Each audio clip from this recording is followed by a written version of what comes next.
Hey guys, welcome to Journey Jedi. This is the new channel I'm making from YouTube, and it's going to be a travel vlog, travel channel, focusing on many different aspects. And it's something that's been in the making, something that's been desire and wanting to do for the past couple of years.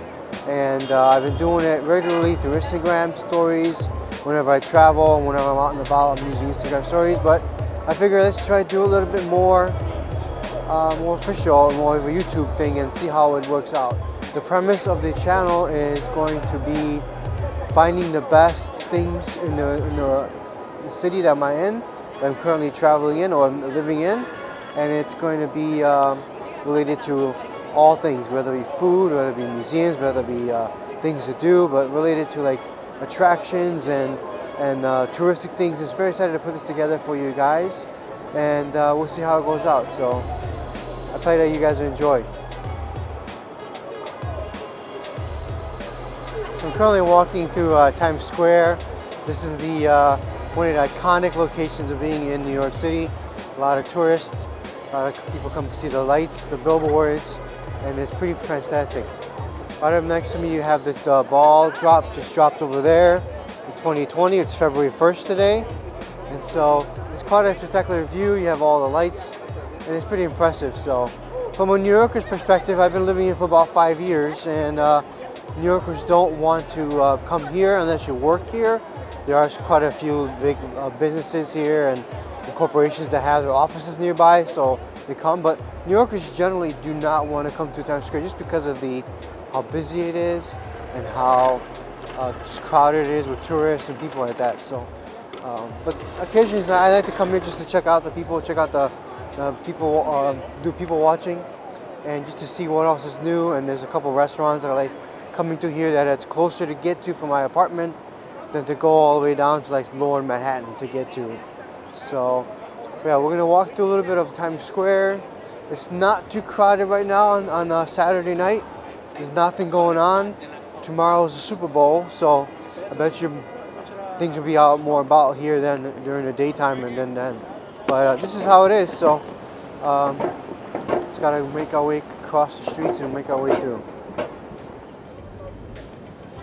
Alright, so on Times Square I have the app Double Take that does basically records the front facing and the back camera, and I can adjust it as well on the fly.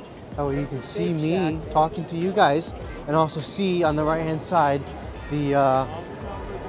what's in front of me. So it's also good visualization in Times Square here, not to bump into someone. It's getting darker out now. It's not too bad, but the lights really light up this place, and it's quite a nice night. We're just gonna walk all the way across to the other side of Times Square. We're by 42nd Street, 43rd Street.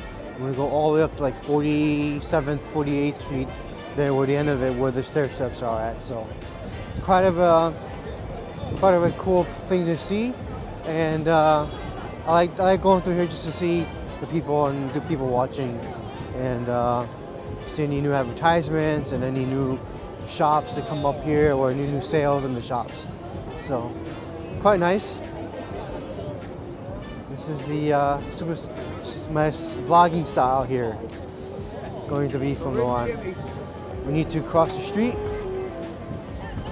look both ways. Back in the early 90s and 80s, Times Square was known as like drug dealers' row. No one would come here. There's a lot of drug dealers, a lot of drug addicts would just stay here. It was very dirty. But then I think some businesses started putting up shop here, and one of them notably is Disney, who said, let's just make this kid friendly, let's make it family friendly. And they cleaned it up and they made it really nice. And over the past couple of years, we went through a renovation where they've limited the number of cars, the number of lanes, and they added more pedestrian. So the pedestrian area, you can see, it's a lot more wider than it used to be, and it's newer sidewalk. So it gives more people to walk through, and kind of a diagonal all the way over there. It's kind of a diagonal where they have the pedestrian flow, because it's between Broadway and 7th. These are where they crisscross. Back in the day, in the 1920s, 1930s, 40s, This was actually a double way street. Now it's just one way, but they've transformed. You know, it used to be two ways, where two cars in the double, kind of like Park Avenue is. You have the double lanes on each side, but they're limited because of the amount of people and the shops. I'm not exactly sure what year they did that, but it was probably in the 70s. They changed it down to be one lane. You have a lot of stores around, a lot of solicitors as well. Soliciting you to go to a comedy show or to a Broadway show. Those are usually scams. You don't want to go to them. You don't want to see them, but they still try. There's also the bus tours here that start off. And so those are pretty good to pick up over here. They have a stop here at Times Square for the big bus. And then the gray line, they all have their here. Let's just take a look a little bit of the billboards that are running right now. This is one of the bigger ones here. Over there you have the Parliament building, which is the Times Square Times magazine came and moved over there. There's the marquee, and it's a very the restaurant there rotates actually, so you can see a little bit of vantage point of everything. You see a lot of billboards, a lot of light, and lots of people. Walking to the other end, and we've reached the halfway point, or more than halfway point right now, and we're just going to cross. I'm going to be careful. You can see all the lights and all the billboards.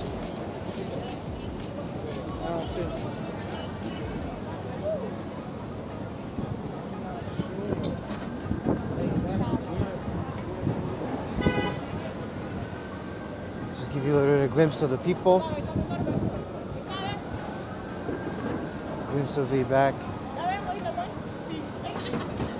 And then you have the red stairs back there.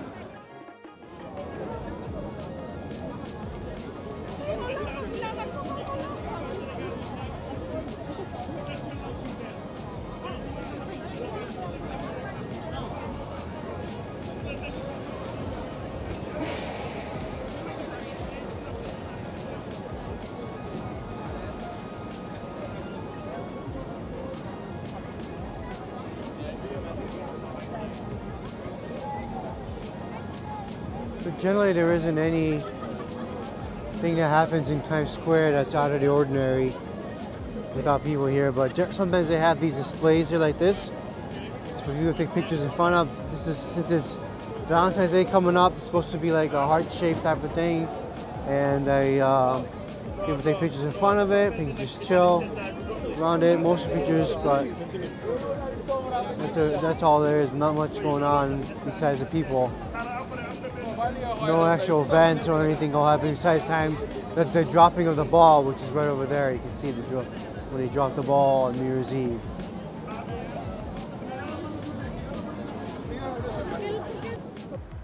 Times Square is also the home of the ABC News studios that you can see back there.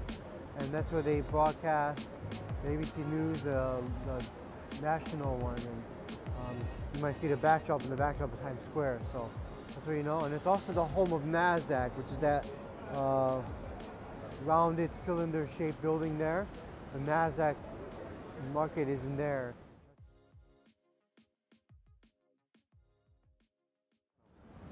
As you can see, this is Times Square right behind me, and it's kind of a quiet area this time because we're living in different times. We are in the middle of March of 2020, during the middle of the pandemic of the coronavirus, and people are told to stay in. People are told to be able to shelter themselves in and be able to flatten this curve of coronavirus. So normally this is filled with people.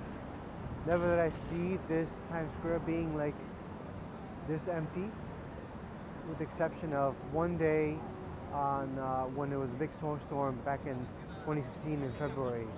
And but that was only for a couple of days, one day when they were cleaning the streets for the snow. But this has been on for a couple of days now, where the city has been on standstill and then been in lockdown.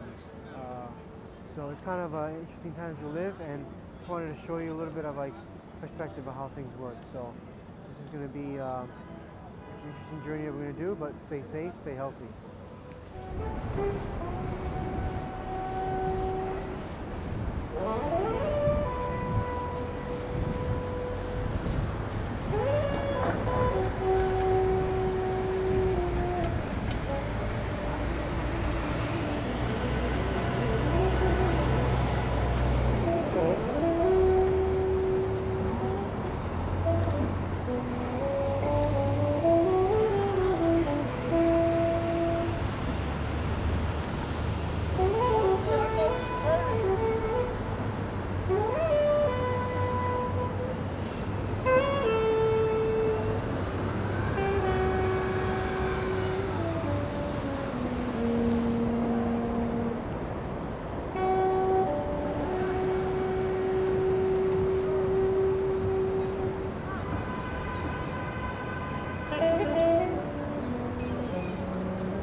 Never did I ever see something like this in my years living in New York.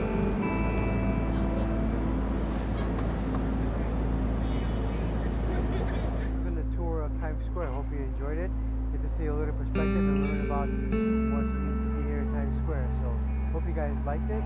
Make sure you put your comments below and see what you like the most and what type of content you'd like to see next. And we'll see you again soon.